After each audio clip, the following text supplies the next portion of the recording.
and a warm welcome to Mlc Tv News Hour. I am Fatima Yakub. The news headlines. Buhari inaugurates 106 km Section 3 Kano, MEIDUGURI Road. 2023 election aggrieved APC PDP leaders set to launch new party. Germany's OLAF SCHOLZ takes over from Merkel as Chancellor. And UK and Canada boycott China Winter Olympics. Now, the news in details. President Muhammadu Buhari on Thursday inaugurated the 106.341 km Kano MEIDUGURI Road, Section 3, Azare, Potiskum, linking Bauchi and Yobe states. Report says that the president inaugurated the completed Section 3 of the giant road project in Azare, headquarters of Katatagum local government area of Bauchi state. Buhari, represented by Ambassador Mariam Yalwaji Katagum, Minister of State for Industry and Investment, said the project was part of the administration's commitment to provide quality road infrastructure in the country. Buhari said the commitment to improve road transport infrastructure is his administration's determination to improve ease of doing business, create jobs and prosperity to lift people out of poverty. He said the road was a critical component of the national road network and part of the many roads to prosperity. The president said that the third construction was done with the highest quality through the application of modern technologies to enhance safety of motorists, ease movement of goods and services, as well as encourage growth of small and medium enterprises, SMEs. Buhari urged motorists and other road users to ensure effective utilization of the road, protect it, and report any damage to the appropriate authorities. While reiterating commitment to infrastructure development, Buhari cautioned motorists to observe traffic rules to ensure safer roads. In his remarks, Babatunde Raje Fashola, Minister of Works and Housing, said the road would link Bauchi and Yobe State, adding that it would spur development of economic activities. Fashola, represented by Celestine Sahusu, FMWH's controller in charge of the Northwest Zone, said the project was awarded at the initial sum of 29.1 billion naira in 2006, adding that it was later reviewed upward to 45.181 billion naira with completion period of 42 months. Fashola said the total project length was 106.341 kilometers, comprising 93.2 kilometers at Potiskum, which involved construction of additional new alignment and rehabilitation of the existing ones. He listed the project to include construction of 1.173 kilometers Azare Link Road, 10.5 kilometer Potiskum bypass, 1.968 kilometer Potiskum Link Road, 3.936 single carriageway, 3 bridges, provision of concrete barriers, street lighting, and a 4-way cable duct, among others. Governor Bala Mohammed, represented by his deputy Bala Taylor, commended President Muhammadu Buhari for approving the expansion of Bauchi Kano Road and Bauchi MEIDUGURI Road. The federal government says it is set to commercialize the nation's 12 river basins to enable them to deliver on the mandate effectively. The Director, River Basin Operations and Inspection at the Federal Ministry of Water Resources, John Ojidu, made the declaration at a news conference in Benin. He said the news conference is part of activities at the ongoing 10th National Water Conference, where he represented the Minister, Suleiman Adamu. Ojidu said the commercialization of the basins would enable them to generate increased revenues for the government. He noted that the 12 basins were almost comatose before 2016, but that they had been repositioned for greater efficiency by engaging professionals to manage their affairs. He assured that the huge infrastructure available at the basins would guarantee a return on investment. He said the federal government approved the commercialization of the river basins to ensure that they had sustainable operations and management of the infrastructure. The Lagos State government has ordered the closure of Ojidu Grammar School, Babs, Fafunwa Millennium School till January 2022 following the death of some of the pupils. It was reported that a truck driver on Tuesday crushed pupils of the school on Ogunusi Road Grammar School bus stop. The students were going home after closing from school around 2 p.m. when the truck ran over them. The police, in a statement, said 2 of the victims were confirmed dead and 12 others injured, adding that the truck driver was in detention. The rampaging youths carried placards and destroyed about 4 trucks around the Beggar Bridge. When the situation became tense, the police deployed in the scene fired tear gas canisters to disperse them. Following a meeting with the school management on Wednesday, the State Commissioner for Education, Folashade Adefisayo, announced the closure of the school. Meanwhile, the President, Muhammadu Buhari, has commiserated with parents, relations, and friends of the affected students. The Special Advisor to the President on Media and Publicity, Femi Adesina, in a statement said, President Buhari condoles with the government and people of Lagos State and the authorities of Ojidu Grammar School over the sad and painful loss of the promising lives that were cut short in the tragic incident. Also, the Lagos State Governor, Babajide Sanwo-Olu, expressed sadness at the incident. In a statement by his Chief Press Secretary, Boyega Akosile, the governor described the incident as unfortunate and avoidable. The Kano State Governor, Abdullahi Ganduje, got an acting governor in the person of Nasir Gawuna, who is the current Deputy Governor of Kano State, will reportedly take over his boss position for 7 days following Governor Ganduje's decision to attend the Authentic Leadership Development Program at Harvard Business School, Boston. Reports say the governor has ordered that all official transactions in the state should be done through the office of Deputy Governor Gawuna. According to a statement issued by the state's Commissioner of Information, Muhammad Garba, Governor Ganduje will remain in the United States for a week. The commissioner also confirmed that within this given period, Gawuna will serve as acting governor of the state. Some residents of Lokoja, Kogi State Capital, have commended the judgment of a federal high court sitting in Lokoja, which ordered the police command in the state to pay a suspect, Daniel Atabo, 1 million naira as damage for breaching his fundamental rights. Justice Sunday Basse Onu of Federal High Court 2 gave the award while delivering his judgment in the case filed before the court by Atabo, represented by his counsel O.A. Amoke. Atabo was arrested on September 25th by the police, a division Lokoja, Kogi State, over alleged purchase of a stolen motorcycle from one other person, but kept in Kaba Custodian Center ever since without bail or charge him for a court of law. In his judgment, Justice Basse Onu noted that the continuous detention of Atabo was a breach of his fundamental rights, adding that Section 4 of the Constitution stipulates that the suspect should not be detained beyond a day or 2 from the time of his or her arrest. Aggrieved leaders in the ruling All Progressives Congress (APC) and the opposition People's Democratic Party (PDP) are set to launch a new political party ahead of the 2023 general elections. The arrowhead of the movement, who is a former 2-term governor and currently a member of the National Assembly, in a message said, "The formation of the new political party is already at advanced stage." He also said some active members of the 2 political parties have been given clandestine backing and covert support to the yet-to-be-launched political party leaders of yet-to-be-formed party. Said they are expecting an influx of APC and PDP members to join the party when it is officially launched.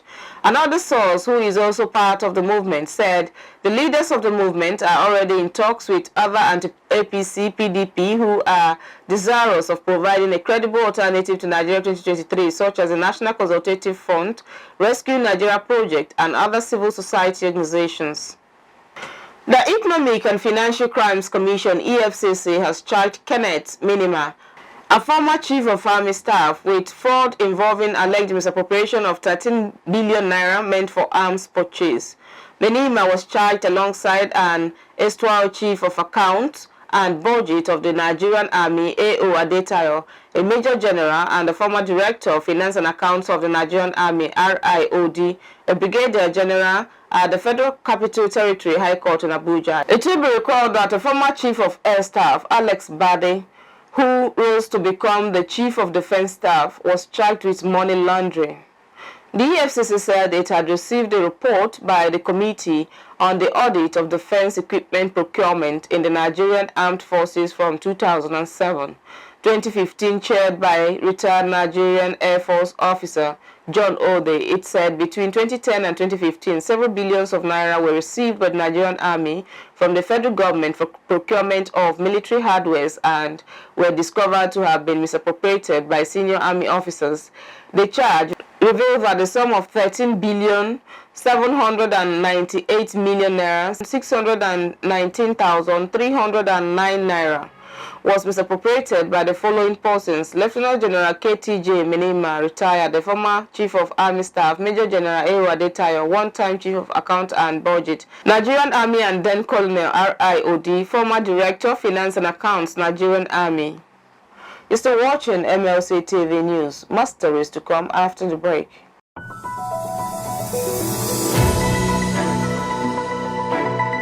Mlc TV Online is here. For your timely and reliable news that reaches you fast with the breaking news, choose MLC TV.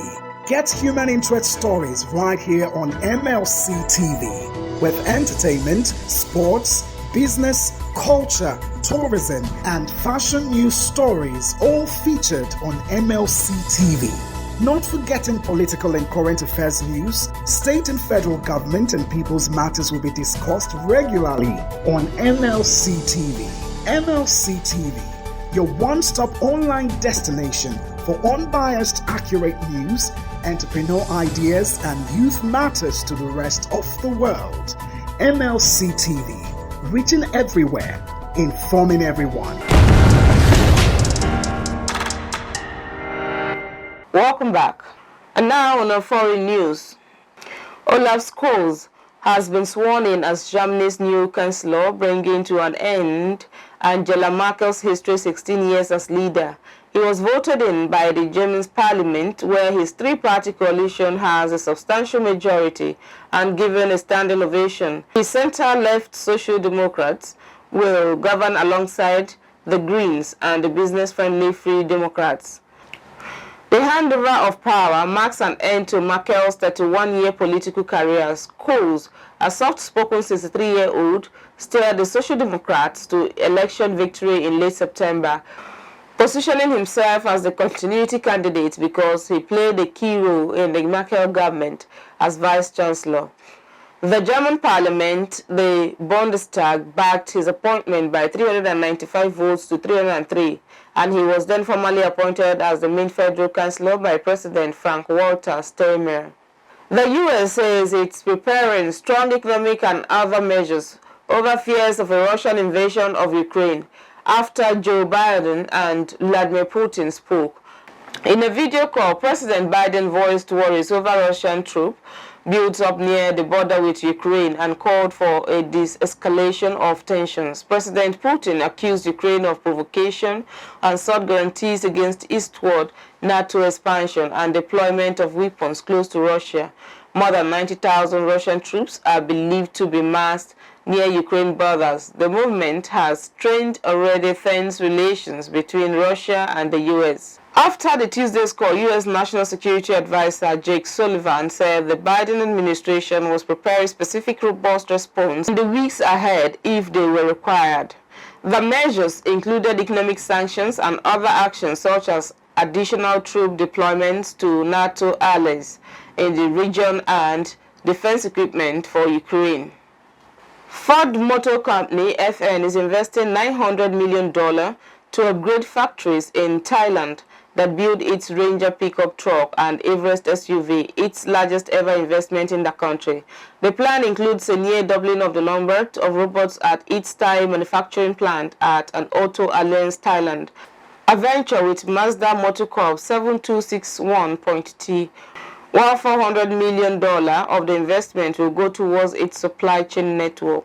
It will also add a second shift to the Ford plant, which will result in as many as 1,250 new jobs, bringing its workforce in Thailand to more than 9,000. Director of Communications, Thailand and Asian Markets, Kamol Chanok, Prasastim said the Thailand Ford is able to produce around 270,000 vehicles annually. About 60% is exported Asia-Pacific markets like Australia, New Zealand, and Philippines, where its pickup trucks are popular. The move contrasts with the closure of 3 of its plants in Brazil this year, part of $11 billion global restructuring and its strategy to achieve 8% global operating margins. It is also pulling out of production in India, where it has long struggled to make profit. Thailand is Asia's 4th largest auto assembly and export hub, accounting for about 10% of the country's GDP and manufacturing jobs. Chile's Congress passed a law to legalize same-sex marriage, in a milestone for the conservative South American nation after a decade-long legal battle, and with the country delicately poised ahead of a crossroads election this month. Today is a historic day. Their country has approved same-sex marriage, one more step forward in terms of justice, in terms of equality, recognizing that love is love. Minister of Social Development Carla Rubila said after the vote, Chile's Senate and lower house of Parliament both voted heavily in favor of the bill, which had previously been partially approved in November before the Senate sent it back to a committee to clarify ambiguities. Currently, President Sebastián Piñera, who will leave office in March 2022, has backed the bill, and it is expected to sign it into law. The vote culminates a process that began in 2017 when the first bill was introduced, backed by then-President Michelle Bachelet. Chile is now poised to join over 20 countries globally with legal same-sex marriage, including Argentina, Brazil, Colombia, Costa Rica, and Uruguay in Latin America. A U.S. billionaire has been banned for life from buying antiquities after an investigation found that items he owned had been looted and illegally smuggled. Michael Steinhoff has surrendered treasures worth $17 million as part of the deal, which means he will not face criminal charges. Prosecutors said the ban on the hedge fund pioneer acquiring more antiquities was the first of its kind. They said many of the antiquities appear to be without provenance.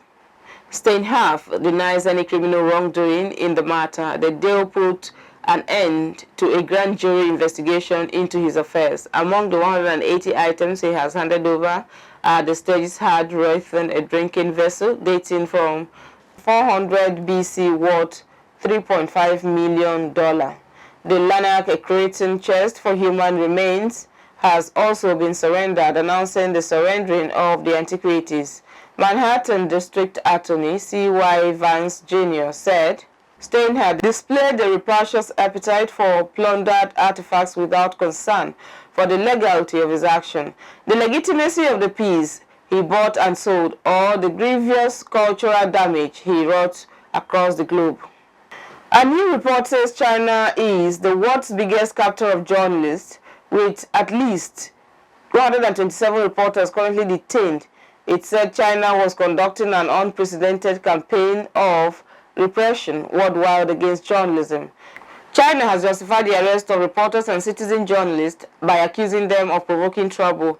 RSF also noted that press restrictions had worsened with the pandemic. At least 10 journalists and online commentators have been detained and reporting about the COVID-19 crisis in Wuhan. One of them, former lawyer Zhang Qiang, had initially traveled to Wuhan in February 2020 after reading an online post by a resident about life in the city during the outbreak. Once there, she began documenting what she saw on the streets and hospitals in live streams and essays, despite threats by authority, and her reports were widely shared on social media. She was later found guilty of picking quarrels and provoking trouble, a charge that is commonly leveled against activists and whistleblowers seen as undermining the government's effort to control information in the country. The advocacy group's 42-page report also listed on how Chinese authorities use the fight against terrorism as a pretext to detain Uyghur journalists reporting on Xinjiang. China has been accused of committing crimes against humanity against what it sees as Islamic and separatists in the majority Uyghur region. Jonah Malik is standing by for our sport updates. Over to you, Jonah.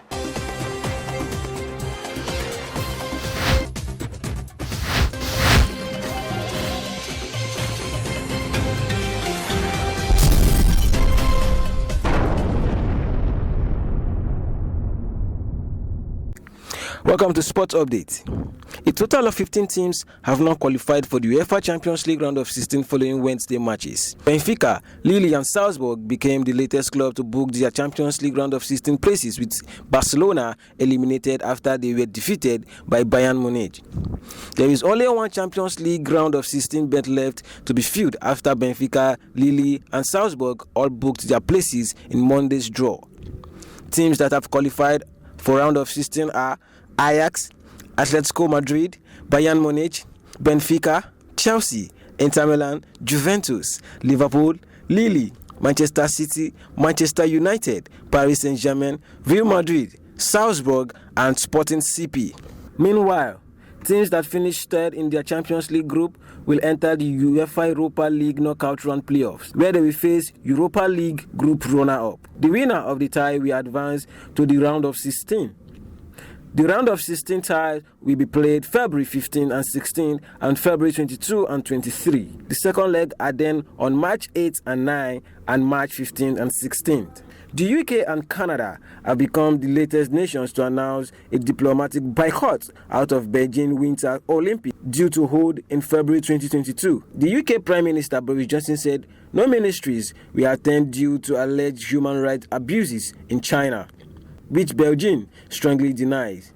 Canada, following suit later in the day, also citing human rights concerns. It comes after similar announcements by the US and Australia earlier this week. Johnson's announcement was made during Wednesday Prime Minister's questions after former Conservative leader Liam Duncan Smith called for a diplomatic boycott of the major sporting event. Johnson told MPs that he typically did not support sporting boycotts. In Ottawa, Canada's Prime Minister Justin Trudeau told reporters that the country's boycott will not come as a surprise to China. Thomas Bach, president of the International Olympic Committee, IOC, has said that despite the growing number of political boycotts, the IOC was pleased that athletes would still be able to take part. And that's Sports Update on MLC TV News. I am Malik Jonah.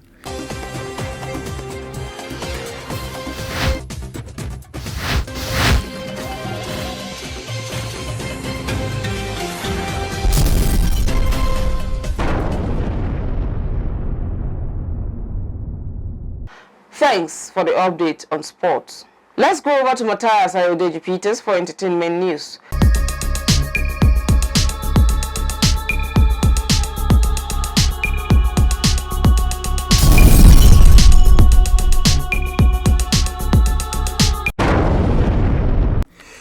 On entertainment news today, Jay-Z and Will Smith are teaming up on a new ABC docu-series set to premiere on January 6, 2022. The three-part series titled Let the World See will follow the story of Mami Till Mobley's torturous path to getting justice for son, Mlc, a 14-year-old African-American who was lynched to death. The project will be ABC's second contribution to the Till family, following another limited series, Women of the Movement, which will also debut on January 6. The special limited docu-series will reportedly also focus on the civil rights movement that followed after Till Mobley stood up for her son after his gruesome murder in 1955. Let the World See is a fresh and deep examination of Miss Mami Till Mobley's fight to bring her son's body home to Chicago, and her pivotal yet heartbreaking decision to have an open casket funeral for the public to see, which ultimately served as a turning point for the civil rights movement, ABC Rights.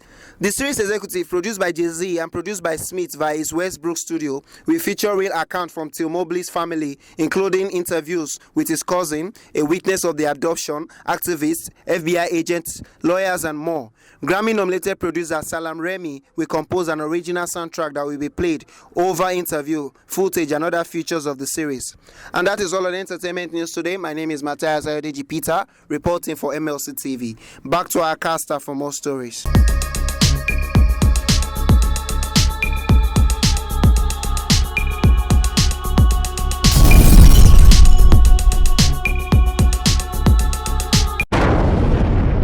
Thanks, Matthias, for the update. The Indian Air Force confirmed that the country's military chief of defense staff, Bipin Rawat, was among 13 people killed in a helicopter crash in the South India. The India Air Force said 13 people, including India's Defense Chief General Bipin Rawat, died in a helicopter crash in the south of the country. Tamil Nadu, the Indian Air Force said, was traveling in a Russian-made Mi-17 17V5 chopper that met with an accident near Kano. An inquiry has been ordered to ascertain the cause of the accident. A senior army officer said the Rawat and his wife, along with some officers, were on board the helicopter headed to an Army's Defense Service College.